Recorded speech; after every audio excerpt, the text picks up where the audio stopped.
ಇತ್ತೀಚಿನ ಸಂಚಿಕೆಗಳನ್ನು ಜಾಹೀರಾತಿನ ಕಿರಿಕಿರಿ ಇಲ್ಲದೆ ನೋಡಿ.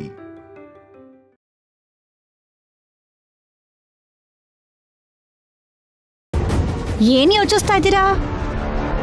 ಶ್ರೀಕರ್ ಕಾಲರ್ ಹಿಡ್ಕೊಂಡಾಗಿಂದ ದೊಡ್ಡ ಮಾಮ ಇದ. ಒಂದ್ ಕಡೆ ಕೂತ್ಕೊಳಕ್ ಆಗ್ತಿಲ್ಲ, ಇನ್ನೊಂದ್ ಕಡೆ ನಿಂತ್ಕೊಳಕ್ಕೂ ಆಗ್ತಿಲ್ಲ. ಆ ವಿಷಯನ ಆಮೇಲೆ ಯೋಚನೆ ಮಾಡ್ಬೋದು. ಈಗ ಮೊದ್ಲು ಹೋಗಿ ಅಡ್ಗೆ ಮಾಡ್ಬೇಕು. ನಡಿ.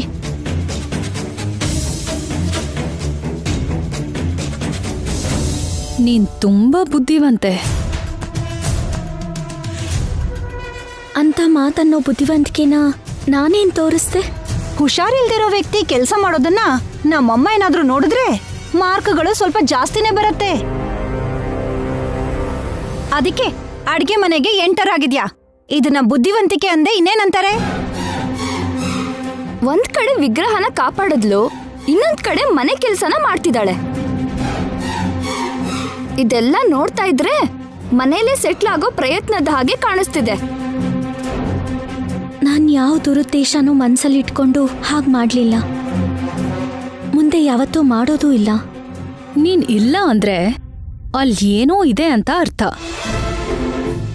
ಅಮ್ಮ ಆರತಿ ಮಾಡಿ ಮನೆ ತುಂಬಿಸ್ಕೊಂಡ್ಲು ಅಂತ ಮನೆ ಸೊಸೆ ಆಗಿರೋ ಹಾಗೆ ಬಂದಿದೆ ನಿನ್ಗೆ.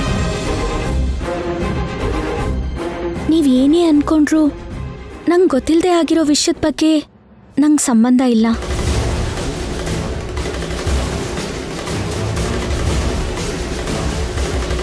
ನಮ್ ಬಗ್ಗೆ ನಿನ್ಗಿನ್ನೂ ಪೂರ್ತಿಯಾಗಿ ಗೊತ್ತಿಲ್ಲ.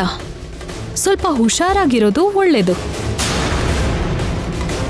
ದೇವ್ರ ಮನೆಗೆ ನೀನ್ ಕಾಲಿಡೋ ಹಾಗೆ ಮಾಡಿ ಅಮ್ಮನ ಕೈಯಿಂದ ಚೆನ್ನಾಗಿ ಬಯಸಿದ್ವಿ.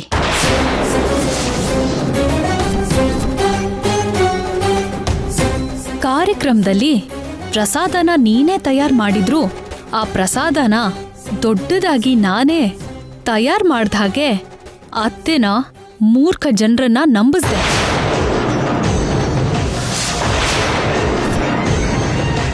ನೀವೆಲ್ಲ ಪ್ರಸಾದನ ಅವನಿ ಮಾಡಿದ್ಲು ಅಂತ ಅನ್ಕೋಬಹುದು.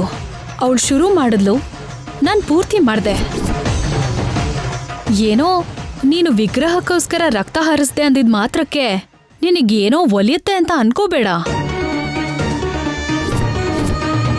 ಕಾರ್ಯಕ್ರಮದಲ್ಲಿ ನಮ್ಮ ಅತ್ತೆ ಕಾಲ್ ಅಡ್ಡ ಹಾಕಿ ಪ್ರಸಾದನ್ನ ನಿನ್ ಕೈಯಿಂದನೇ ನೆಲಕ್ ಬೀಳಿಸ್ದಾಗೆ ಮನೇಲಿ ಕೂಡ ಅಂತ ಎದುರೇಟ್ಗಳು ನಿನಗೆ ಎದುರಾಗ್ತಿರತ್ತೆ.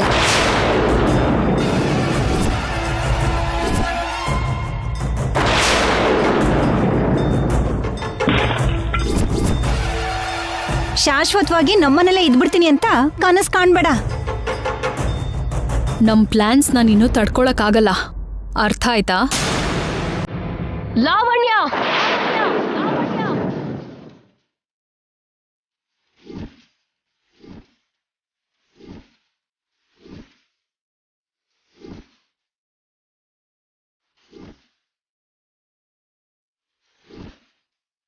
ಅಮ್ಮಮ್ಮ ಪೂರ್ತಿ ಕೇಳಿಸ್ಕೊಂಡಿರೋ ಹಾಗಿದೆ. ಹೋಗಿ ಏನೋ ಒಂದು ಕವರ್ ಮಾಡೋಣ, ನಡೀರಿ.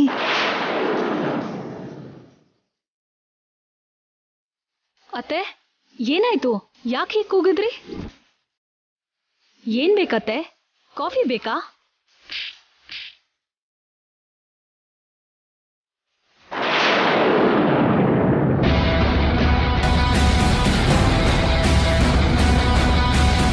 ಇಲ್ಲೇನೋ ಬಾಂಬ್ ಬ್ಲಾಸ್ಟ್ ಆದ ಶಬ್ದ ಬಂತಲ್ಲ, ಏನು? ಅಮ್ಮಮ್ಮ ಅತ್ತೆಗೆ ಹೊಡೆದ್ರು.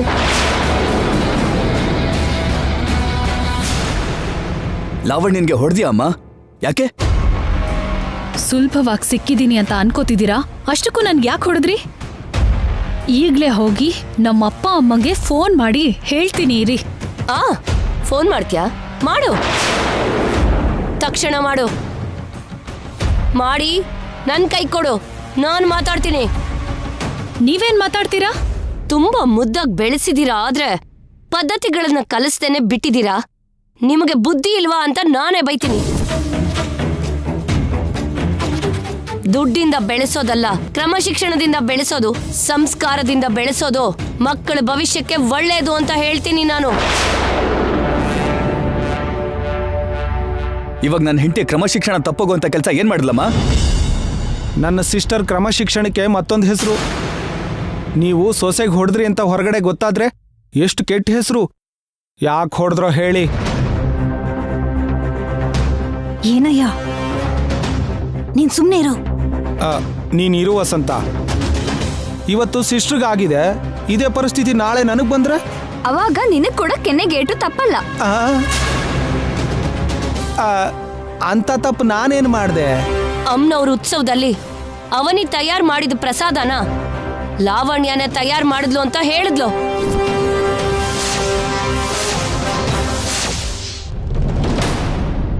ಅವನಿನ ಪ್ಲಾನ್ ಪ್ರಕಾರ ದೇವ್ರ ಮನೆ ಒಳಗಡೆ ಕಳಿಸಿ ನಾನ್ ಬೈಯೋ ಹಾಗೆ ದ್ವೇಷಿಸೋ ಹಾಗೆ ಮಾಡಿದ್ಲು.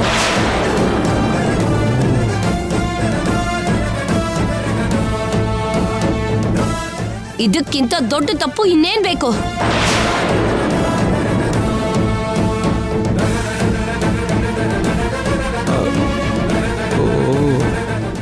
ಪೂರ್ತಿ ಲೀಕ್ ಆಯ್ತು ಅನ್ಸುತ್ತೆ. ದೊಡ್ಡ ದೊಡ್ಡ ತಪ್ಪು ಮಾಡಿದಾಗ ಶಿಕ್ಷೆ ಕೊಡ್ಬೇಕಲ್ವಾ? ಅದಕ್ಕೆ ಕೆನ್ನೆಗೆ ಹೊಡೆದೆ. ಇನ್ನೊಂದು ಸಲ ಈ ರೀತಿ ತಪ್ಪು ಮಾಡಿದ್ರೆ ಮನೆಯಿಂದನೇ ಹೊರಗೆ ಹಾಕ್ತೀನಿ.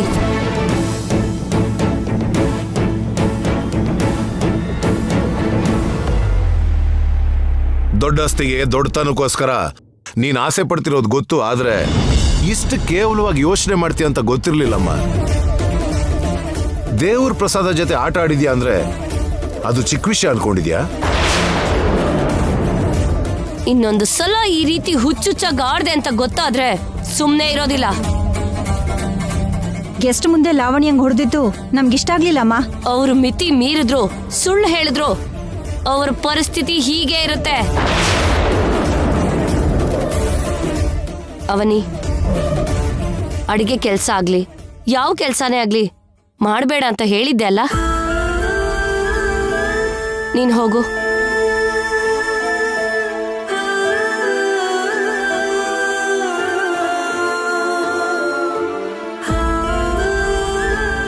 ನೀನ್ ಮಾಡ್ತಾ ಇರೋದು ನಮ್ಗೆಲ್ಲ ಇಷ್ಟ ಆಗ್ತಿಲ್ಲಮ್ಮ.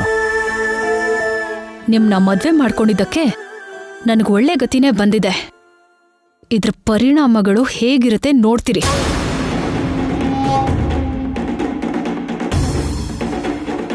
ಪ್ರತಿ ಸಲನೂ ಅವಳು ದೋಷಿಯಾಗಿ ತಲೆ ತಗ್ಗಿಸ್ಕೊಂಡ್ಲೆ ಹೊರತು ನಿಜ ಏನು ಅಂತ ಹೊರಗಡೆ ಹೇಳಿಲ್ಲ.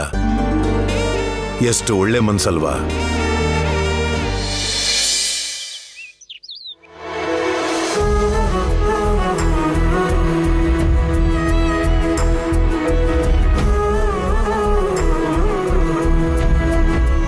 ನನ್ನ ದೊಡ್ಡ ಮಗ ನನ್ನ ಜಾತಕ ಹೊಂದಿರೋ ಸೊಸೆನ ಕರ್ಕೊಂಬರ್ಲಿಲ್ಲ ಅಂದ್ರೂ ಕೂಡ ನನ್ನ ದೊಡ್ಡ ಸೊಸೆಗೆ ಕೊಡ್ಬೇಕಾಗಿರೋ ಗೌರವ ಮರ್ಯಾದೆ ಕೊಡ್ತಾ ಇದ್ದೀನಿ. ಜಾತಕ ಹೊಂದಾಣಿಕೆ ಆಗ್ಲಿಲ್ಲ ಅಂದ ಮಾತ್ರಕ್ಕೆ ನನಗೆ ಅವಳ ಮೇಲೆ ಕೆಟ್ಟ ದೃಷ್ಟಿ ಏನಿಲ್ಲ. ಆದ್ರೆ ಲಾವಣ್ಯ ಮಾಡ್ತಾ ಇರೋಂಥ ಕೆಲ್ಸ ಹೇಗಿದೆ ಅಂತ ನೋಡು ತಾಯಿ. ದೊಡ್ಡಷ್ಟಕ್ಕೆಗೋಸ್ಕರ ಇಷ್ಟು ನೀಚವಾಗಿ ಹೇಗೆ ಯೋಚನೆ ಮಾಡಿದಾಳೆ. ಅವಳು ಮನ್ಸಿಗೆ ಹಿಡಿಸಿರೋ ಮಾಲಿನ್ಯನ, ಆ ಮನ್ಸಲ್ಲಿ ತುಂಬಿರೋ ಹೊಟ್ಟೆ ಕಿಚ್ಚನ್ನ ದೂರ ಮಾಡು ತಾಯಿ.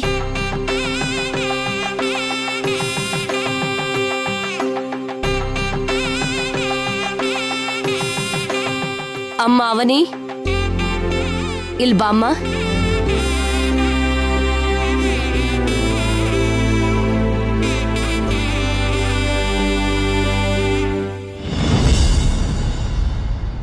ಅವತ್ತು ನಿನ್ನ ದೇವ್ರ ಮನೆಯಿಂದ ಹೊರಗಡೆ ಹಾಕಿದ್ರು, ದೇವ್ರ ಮನೆಗೆ ಕಾಲಿಡೋ ಅರ್ಹತೆ ಇಲ್ಲ ಅಂತ ಬೈದ್ರು.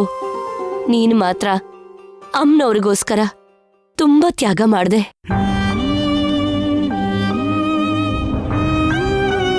ದೇವ್ರ ಮನೆಗೆ ಕಾಲಿಡೋ ಅಂತ ಅರ್ಹತೆ ಬಗ್ಗೆ ನಾನ್ ನಿನ್ಗೆ ವಿವರವಾಗಿ ಹೇಳ್ಬೇಕು.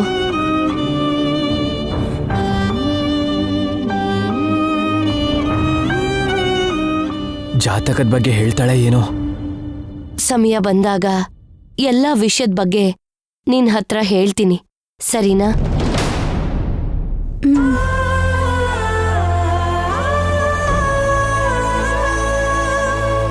ಹೋಗಿ ರೆಸ್ಟ್ ತಗೊಳಮ್ಮ. ಒಂದ್ ಮಾತು ಹೇಳಮ್ಮ. ಎಲ್ಲರ ಮುಂದೆ ನೀವ್ ಲಾವಣ್ಯಾಗ ಹೊಡ್ತಿದ್ದು ನನ್ ಮನ್ಸಕ್ ತುಂಬಾ ಕಷ್ಟ ಅನ್ನಿಸ್ತು. ಚಿಕ್ಕ ಚಿಕ್ಕ ತೊಂದ್ರೆನ, ಚೇಷ್ಟೆನ ಸಹಿಸ್ಕೋತೀನಿ ಹೊರತು ಒಂದೇ ಸಮ ಅಷ್ಟು ದೊಡ್ಡ ಸುಳ್ಳನ್ನ ಹೇಗ್ ಸಹಿಸ್ಕೊಳಕ್ಕಾಗತ್ತೆ? ಆ ವಿಷಯದಲ್ಲಿ ನಾನು ಯಾವತ್ತಿಗೂ ಕ್ಷಮಿಸೋದಿಲ್ಲ.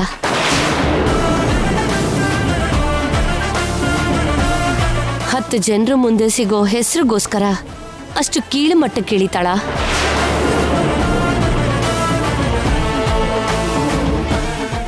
ನೀನು ಮಾಡಿರೋ ಪ್ರಸಾದನ ತಾನ್ ಮಾಡಿದ್ದೀನಿ ಅಂತ ಹೇಳೋದಾ ನನಗೆ ಸ್ವಲ್ಪನೂ ಇಷ್ಟ ಆಗ್ಲಿಲ್ಲ.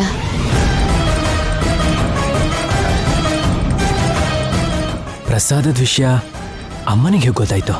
ಹೌದು. ಆ ಪ್ರಸಾದನ ತಯಾರು ಮಾಡೋದಕ್ಕೆ ನಿನಗೆ ಹೇಗೆ ಸಾಧ್ಯ ಆಯ್ತು? ನಂಗೆ ಮಧುರೈ ಮೀನಾಕ್ಷಿ, ಕಂಚಿ ಕಾಮಾಕ್ಷಿ, ತಿರುಪತಿ, ಧರ್ಮಸ್ಥಳದಂತಹ ದೇವಾಲಯಗಳ ಪ್ರಸಾದನ ತಯಾರಿ ಮಾಡೋದು ಹೇಗೆ ಅಂತ ಸ್ವಲ್ಪ ಗೊತ್ತಿದೆ. ಅಮ್ನೋರ್ ಮೇಲ್ ಭಾರ ಹಾಕಿ ಅವತ್ತು ಮುಂದೆ ಹೆಜ್ಜೆ ಇಟ್ಟೆ. ಅಮ್ನೋರ್ ಮಹಿಮೆಯಿಂದ ಅವತ್ತು ನೀನು ತಯಾರು ಮಾಡಿರೋ ಆ ಪ್ರಸಾದದಲ್ಲಿ ಒಂದು ರಹಸ್ಯ ಇದೆ. ಅದರ ಬಗ್ಗೆ ನಿನ್ನ ಹತ್ರ ಹೇಳೋ ಅಂತ ಅಗತ್ಯ ಏನಾದ್ರೂ ಬಂದ್ರೆ ಖಂಡಿತ ಹೇಳ್ತೀನಿ. ಪ್ರಸಾದದ ವಿಷಯ ಜಾತಕ ಹೊಂದಾಣಿಕೆ ಆಗಿರೋ ಹುಡುಗಿಗಲ್ವೇ ಹೇಳಬೇಕಾಗಿರೋದು. ಆದ್ರೆ ಅವನಿಗೆ ಯಾಕೆ ಹೇಳ್ತಿದ್ದಾರೆ? ಯಾವುದೇನೇ ಆದ್ರೂ ನಿನ್ನ ವಿಷಯದಲ್ಲಿ ನಾನು ಕೆಲವೊಂದ್ಸಲ ಅವಸರ ಪಟ್ಟು ನಡ್ಕೊಂಡಿದ್ದೀನಿ. ಮುಖ್ಯವಾಗಿ ದೇವರ ಉತ್ಸವದಲ್ಲಿ ನಡೆದಿದ್ದಕ್ಕೆ ನನ್ನ ಕ್ಷಮಿಸಮ್ಮ. ಅದರಲ್ಲಿ ನಿಮ್ ತಪ್ಪೇನಿದೆ?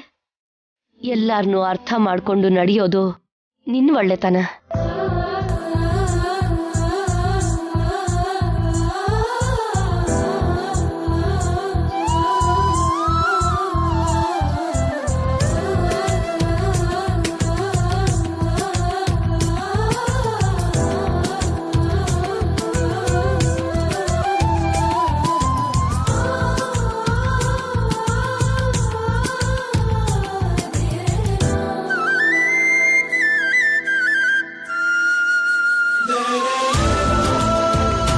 ನೀನು ಹೋಗಮ್ಮ.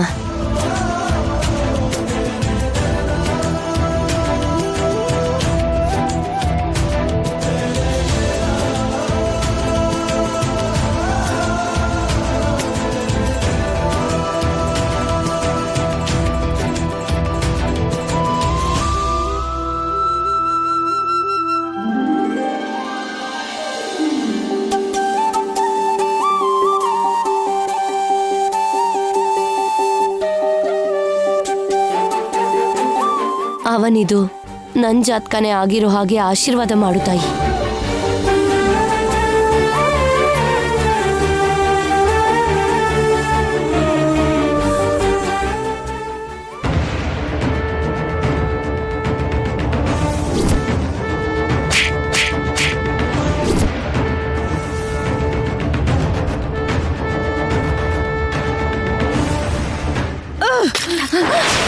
ಲವಣ್ಯ, ಲವಣ್ಯ, ಲವಣ್ಯ, ಲವಣ್ಯ, ಏನ್ ಮಾಡ್ತಿದ್ಯಾ?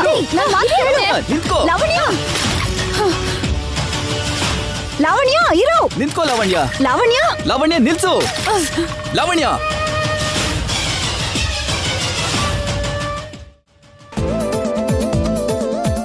ಅವನೇ ಅವನೇ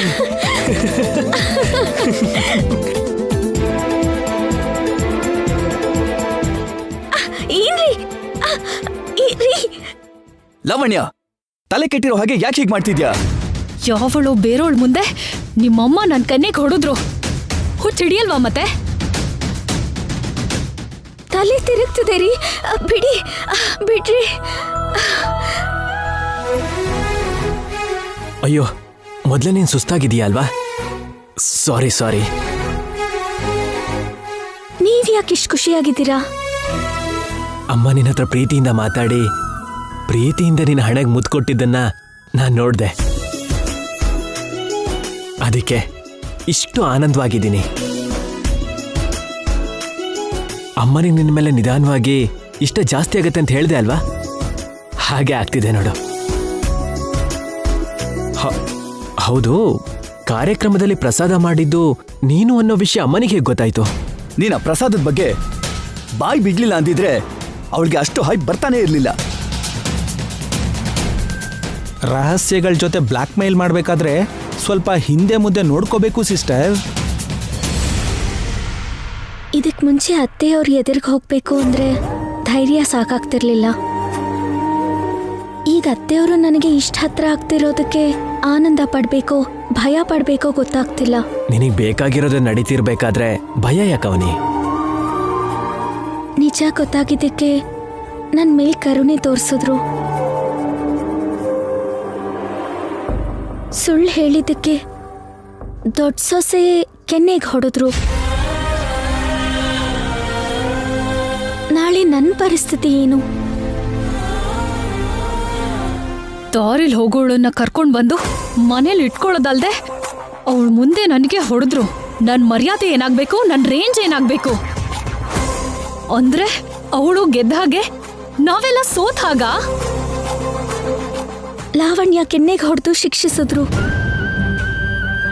ನಮ್ಮ ಮದ್ವೆ ವಿಷಯ ಗೊತ್ತಾದ್ರೆ ನನಗೆಂತ ಶಿಕ್ಷೆ ಕೊಡ್ತಾರೋ? ನಾನ್ ಮುಚ್ಚಿಟ್ಟಿರೋ ಸುಳ್ಳುಗಳಿಗೆ ಪರಿಣಾಮಗಳು ಹೇಗಿರುತ್ತೋ? ಸುಳ್ಳು ಹೇಳಿದ್ದು ನಾನು, ನೀನಲ್ಲ. ಪ್ರತಿ ಸಲ ಸಮರ್ಥಿಸ್ಕೊಳ್ಳೋದಕ್ಕಾಗಲ್ಲ. ಪರಿಸ್ಥಿತಿ ಸಹಕಾರ ಮಾಡದೆ ನೀವು ಮದ್ವೆಗೆ ಮುಂಚೆ ಹೇಳಿರ್ಬೋದು. ಮದ್ವೆ ಆದ್ಮೇಲಾದ್ರೂ ಹೇಳ್ಬೇಕಿತ್ತಲ್ವಾ ಅಂತ ನನ್ನನ್ನು ಕೇಳಿದ್ರೆ?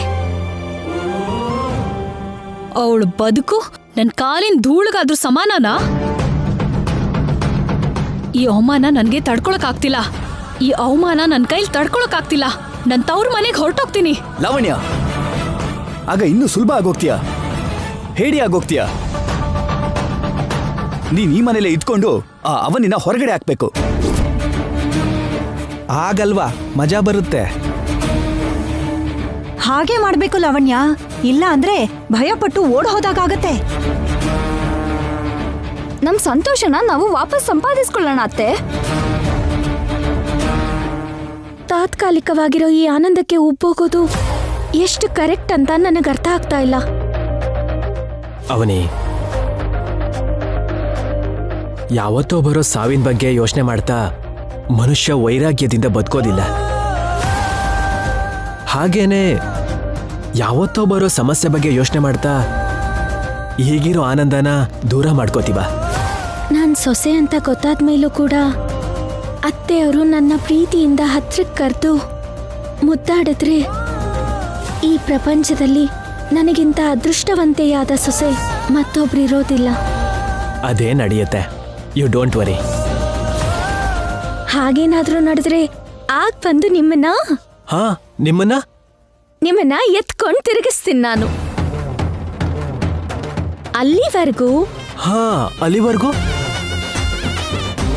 ಇಷ್ಟು ದೂರ ನಿಂತ್ಕೊಳ್ಳಿ. ಹಾಗೆ ಆಗ್ಲಿ.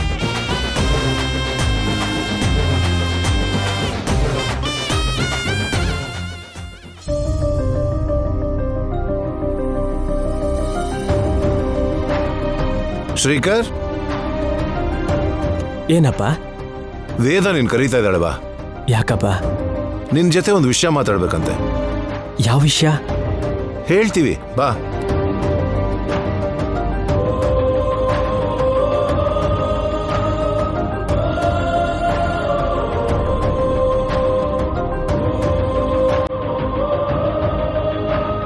ವೇದ, ಬನ್ರಿ.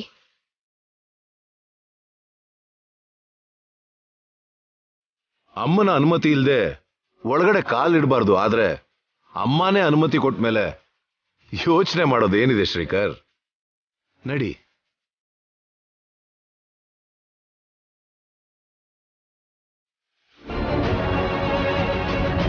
ಏನೋ ಮಾತಾಡ್ಬೇಕು ಅಂತ ದೇವ್ರ ಮನೆ ಕರೆದಿದ್ದೀರಾ ಅಂದ್ರೆ ತುಂಬಾ ಮುಖ್ಯವಾದ ವಿಷಯ ಆಗಿರುತ್ತೆ. ಹೌದು ಕಂದ, ತುಂಬಾ ಮುಖ್ಯವಾದ ವಿಷಯನೇ. ಏನೋ ಹೇಳಮ್ಮ. ನಿನ್ನ ಮದುವೆ ಬಗ್ಗೆ ಮಾತಾಡಬೇಕು. ಅದ್ರಲ್ಲಿ ಹೊಸದಾಗಿ ಮಾತಾಡೋದು ಏನಿದೆಯಮ್ಮ? ನಿನ್ನ ಮದುವೆ ವಿಷಯದಲ್ಲಿ ನಿನಗೇನಾದ್ರೂ ಅಭಿಪ್ರಾಯಗಳಿದೆಯಾ ಶ್ರೀಕರ್? ಮದ್ವೆ ವಿಷಯದಲ್ಲಿ ಇವಾಗ ಅಭಿಪ್ರಾಯ ಕೇಳ್ತಿರೋದು ವಿಚಿತ್ರವಾಗಿದೆಯಮ್ಮ. ಹೀಗ್ ಕೇಳ್ಬೇಕಾಗಿ ಬರುತ್ತೆ ಅಂತ ನಾವ್ ಅನ್ಕೊಂಡಿರ್ಲಿಲ್ಲ ಶ್ರೀ. ಆದ್ರೂ ನನ್ನ ಅಭಿಪ್ರಾಯಕ್ಕಿಂತ ಅಲ್ಲಿ 10 ಊರುಗಳ ಆಶಯ ಮುಖ್ಯ ಅಂತ ನಾವು ಮೊದ್ಲಿಂದಾನು ಅನ್ಕೋತಿರೋದಲ್ವಾ? ನಿಮ್ ನಿರ್ಧಾರನ ಗೌರವಿಸೋ ಪ್ರಯತ್ನನೇ ಮಾಡ್ತಿದ್ದೀನಿ. ನಾವು ಹೊಸದಾಗಿ ಏನಾದ್ರೂ ನಿರ್ಧಾರ ತಗೊಳೋಕ್ ಮುಂಚೆ ನಿನ್ಗೊಂದ್ ಮಾತು ಹೇಳ್ಬೇಕು ಅನ್ಕೊಂಡ್ವಿ. ಅದಕ್ಕೆ ಅಮ್ಮನವ್ರ ಸನ್ನಿಧಿ ಕರೆದಿದ್ದು. ನಮ್ ಮನೆ ಗೌರವ ಮರ್ಯಾದೆ ಕಾಪಾಡೋಂತ ಹುಡುಗಿ ಸೊಸೆಯಾಗಿ ಬಂದ್ರೆ ಚೆನ್ನಾಗಿರತ್ತೆ ಅಂತ ಅನ್ಕೋತಿದೀವಿ. ನಮ್ ಮನೆಗೋಸ್ಕರ ತನ್ನ ಪ್ರಾಣ ಸಹಿತ ಲೆಕ್ಕಿಸದೇ ಇರುವಂತಹ ಹುಡುಗಿ ನಮ್ ಮನೆಗ್ ಕಾಲಿಟ್ರೆ ಚೆನ್ನಾಗಿರತ್ತೆ ಅಂತ ನಾವ್ ಆಸೆ ಪಡ್ತಿದೀವಿ.